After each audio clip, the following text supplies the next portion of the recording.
বৃষ্টির সন্ধ্যায় শুরু হয়ে গেছে আমাদের মোমো তৈরির প্রস্তুতি। আমার বর জানতো না যে আজকে মোমো তৈরি করব। ওই জন্য ও আবার অফিস থেকে আসার সময় এই পাকোড়াগুলো নিয়ে এসছে। এগুলো হচ্ছে চিকেন পাকোড়া। তো সেগুলি খাওয়া হবে, তারপর তৈরি করব মোমো। এদিকে আমার ময়দা মাখা হয়ে গেছে, আর আমার মেয়ে ছোট ছোট লেচি করে দিচ্ছে মোমো তৈরির জন্য।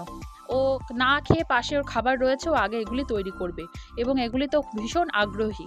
তারপর আমার শাশুড়ি মা মাংসগুলো কুচি কুচি করে কেটে দিয়েছে, আর এদিকে পেঁয়াজ, রসুন কুচি, আদা কুচি, লঙ্কা কুচি সব রেডি হয়ে গেছে। আর তার মধ্যে এখন দেবো সয়া সস, ভিনিগার, গোলমরিচ, মশলাগুলি দিয়ে ভালো করে হচ্ছে ম্যারিনেশন করে কিছুক্ষণ রেখে দেবো। তারপর তৈরি হবে মোমো। আর আমার বর চলে এসছে, আর আমার বর ভালোই মোমো তৈরি করতে পারে। ওই জন্য ও এখন বসে পড়েছে তৈরি করবে। আগে শাশুড়ি মা এগুলি মাখিয়ে দিক, তারপরে তৈরি হবে মোমো। আর আমি এদিকে ছোট ছোট করে ময়দা লুচির আকারে গড়ে নিচ্ছি। এর মধ্যে পুর ভরা হবে আর মোমো তৈরি হয়ে যাবে। আমার শাশুড়ি মা আর আমার বর হচ্ছে পুর ভরছে ওগুলোর মধ্যে, আর এইদিকে আমি ওগুলো বেলে দিচ্ছি। তাহলে কি হবে, তাড়াতাড়ি হবে। মোমোগুলো দেখতে অতটাও সুন্দর হয়নি, কিন্তু খেতে কিন্তু দোকান থেকেও ভালো হয়। ওই যে, হয়তো আমরা দোকানের মতন করতে পারি না, কিন্তু খেতে খুবই সুন্দর হয়। তো দেখে হয়তো হাসি পাবে, কিন্তু সত্যি কথা বলছি, খেতে খুবই সুন্দর হয়েছিল।